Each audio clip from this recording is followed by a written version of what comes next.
Real-life Thai couple na sina Urasaya Yayas Perband at Nadej Kugimiya kasal na. Ginanap ang makulay at tradisyonal na seremonya sa hometown ni Kugimiya. 2011, naging magkasintahan ang dalawa. Napanood sila sa mga Thai series na ipinalabas sa GMA Network tulad ng The Switch, The Crown Princess at The Rising Sun 2. American singer Meghan Trainor kinansela ang kanyang Get It Girl Tour this June.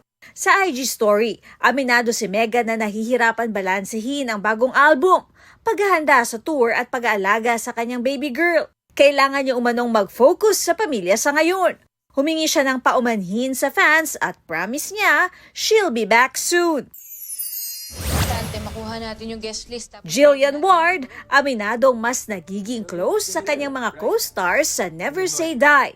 Patunay dyan ang mga candid moments sa eksena, kung saan totoo ang kanyang reaksyon ni Jill. Ang tulakan nila ni David sa swimming pool. Oo, totoo po. Nagulat ako kasi ang ina-expect ko actually, sabi ko sa kanya, uy, dayain na lang natin. Ginawa niya po talaga.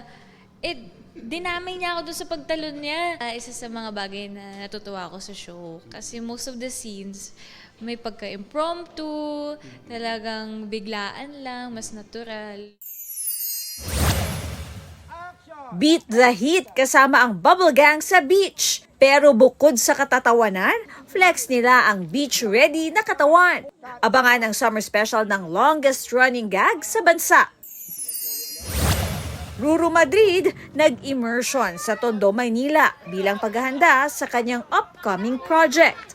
Katrina Son, GMA News.